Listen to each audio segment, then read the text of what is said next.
ICI bank की शाखा से मिली परेशानी के बाद अब उन्होंने नीमच कलेक्टर से गुहार लगाई है। इंद्रपाल सिंह का आरोप है कि उन्होंने अपना केसीसी ऋण खाता की पूरी बकाया राशि बैंक में जमा करा दी थी। बैंक ने उन्हें बताया था कि अब उन पर कोई बकाया नहीं है और जल्द ही अनापत्ति प्रमाण पत्र जारी कर संपत्ति से बंधक हटा दिया जाएगा। जब इंद्रपाल सिंह दूसरे बैंक में नए ऋण के लिए गए तो उन्हें पता चला कि उनकी संपत्ति अब भी आईसीआई बैंक के पास बंधक है।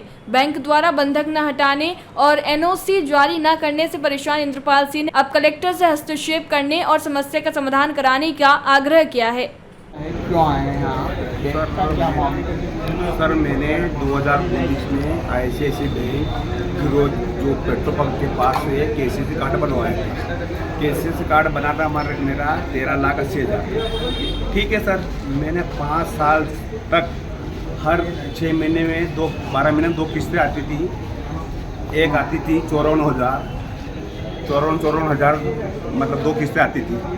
एक आती थी नवंबर में, एक आती अप्रैल में, बराबर टाइम से टाइम जमा करवाया मैंने। ठीक है, उसके बाद मैंने अभी पूरा खाता मतलब केसीसी जमा करवा दी, क्योंकि ब्याज लगता था 11% प्राइवेट बैंकों में।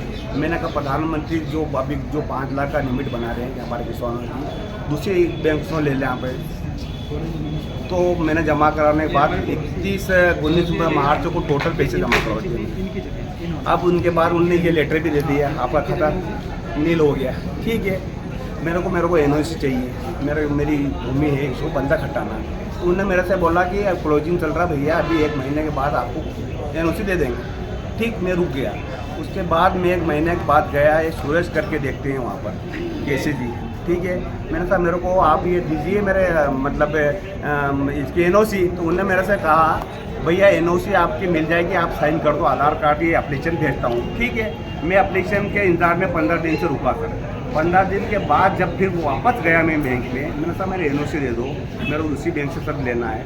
आपको दे दिया हमने, कोई सी बैंक दे देगी आपको, मेरे से बात करवा देना। बैंक में गया, एसबीआई बैंक में गया मैं, उन्होंने कहा बाद में मैंने एनओसी मांगी तो उन्होंने कहा तुम्हारे इसमें 46,000 का लेटर दिया, 46,000 निकले। मैंने साहब आपने मेरे को एक मुझसे क्यों कहा, पहले कह देते आपके इतने निकल में जमा करो। 3 महीने के बाद मेरे ये पैसे कहाँ से आ गए, उसका कोई जवाब भी नहीं उनके पास। आप क्या चाहते हैं? मैं चाहता हूँ कि मुझे वहाँ से एनओसी दी जाए, मेरे बंधक हटाया जाए, ताकि मैं दूसरे बैंकों से मेरा ऋण ले लूँ। 46,000 रुपये आप अवैध मान रहे हैं, बिल्कुल फर्जी मान रहे हैं, क्या मान रहे हैं? एक फर्जी है ना सर, मैंने एक भी किस्त में कभी उनका पैसे जो 1-2 महीने हो जाते थे उनके चार्ज लगा के मतलब 46,000 रुपये की जबरन वसूली कर रहा है। उन्होंने कह रहा है कि अगर तुम नहीं दोगे तो तुम्हारा खाता ये कर देंगे, हम कहीं से लोन नहीं ले सको, ऐसे कह रहे हैं मेरे से। अब आप क्या चाहते हैं? मैं आपसे ये निवेदन करता हूँ कि फर्जी का जो मामला है इसको उजागर किया जाए। ये किस बात से मांग रहे मेरे को 46,000, मेरे को बताए ना। आपका नाम? इंद्रपाल सिंह। जयराम जी, किशन काका। राम राम भाई, राम राम। क्या दोनों भाई बैठ के क्या हिसाब लगा रहे हो? ऊटी लहसुन के भाव आ गए क्या? अरे नहीं रे दादा, ये अपना रमेश नया मकान बनाने के लिए लोन ले रहा है। हिसाब किया तो पता चला कि लोन का पैसा तो ईंट और रेती में ही पूरा हो जाएगा। और अभी तो सीमेंट लानी है, सलिया लाना है, और तो ठेकेदार को भी पैसे देने हैं। मेरे तो कुछ समझ में ही नहीं आ रहा कि कैसे बनेगा मेरा नया मकान। अरे किशन काका, कहाँ इन रेत सीमेंट और लाल ईंटों के चक्कर में पड़ रहे हो? मेरी बात मानो तो अपने घर को बाबजी एएसी ब्लॉक से बनवाओ।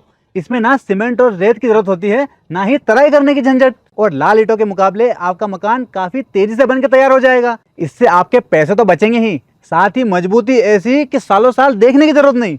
और इससे आप अपना मकान ही नहीं, कुएं और खेत की बाउंड्री वॉल भी बनवा सकते हो, जिससे रोजड़ों की समस्या भी खत्म हो जाएगी। वाह भाई, ये तो कमाल की चीज है। फिर तो मैं अपना घर बाबजी ब्लॉक से ही बनवाऊंगा। और मैं अपने खेत की बाउंड्री वाल। ज्यादा जानकारी के लिए स्क्रीन पर दिए गए नंबर पर अभी कॉल करें। बाबजी एएसी ब्लॉक्स, स्टील से मजबूती।